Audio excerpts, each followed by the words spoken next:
Ore më ndihmoni se nuk po kuptoj diçka shumë të thjeshtë o njerëz. Ky popull i çmendur apo ka humbur kuptimin e asaj çfarë është e drejtë dhe e gabuar. Vazhdon akoma të mendoj dhe të veproj sikur janë tifozët e një skuadre futbolli që vrapojnë pas simboleve, ngjyra dhe flamurit.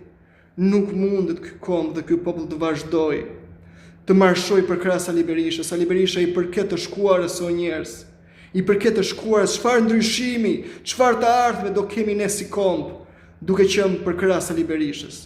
Sali Berisha ka marrë peng të vend e këtë opozit, duke i dhënë mundësi Edi Ramës të jetë në qeveri, të jetë në pushtet për të shkatror për të vjedhur të vend.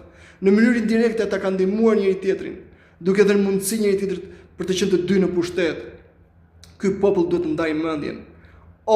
Ndryshimin ose the Shqipërinë 35 vjet mbrapa. Nuk mundet të vazhdojmë me të njëjtën aktor, sepse qoftë kemi të njëjtën aktor, do kemi të njëjta rezultate. Sali Berisha përket të shkuarës o njerëz. Duhet kishte ikur me kohë, jo nga politika, po nga ky vend, sepse ka bërë një dëm të madh këtij vendit, duke bllokuar integrimin dhe duke bllokuar opozitën për të shërbyer vendit dhe kombit. Sepse opozita është kthyer në një shërbim të një individi të vetme. Nuk mund të rrëzohet Edi Rama me 3 orë protesta, ku më shumë po shkatrojmë institucionet se sa Edi Ramën. Çfarë ju ka bërë institucionet o njerëz? Po shkatrojnë ndërtesat, institucionet çfarë ju kanë bërë? Nuk rrëzohet Edi Rama me 3 orë protesta. Nuk e keni bërë as dhe një gjë. Edi Rama është një strukturë e mirë organizuar kriminale o njerëz. Dhe nëse krahasoni mafjen me Edi Ramën, Edi Rama në krahasim me mafjen është shumë më lartë. Mafja në krahasim me Edi Ramën është një ansambël folklorik i këngëve dhe vallëve popullore o njerëz.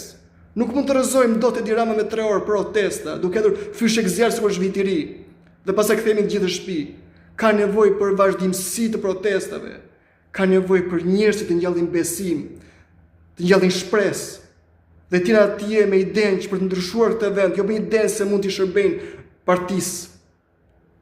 Nuk mundet me o njerëz, nuk mundet të vazhdojmë. Nuk mundet të vazhdojmë me këta njerëz. Këta duhet të largohen. Duhet të largohen nga Shqipëria, jo nga politika. Protestat janë të dhunshme. Është e pajustifikuar dhuna. Dhuna është e pajustifikuar sepse sposton vëmendjen nga kauza reale për çfarë jemi në shesh sot. Nuk mundet dhe nuk duhet.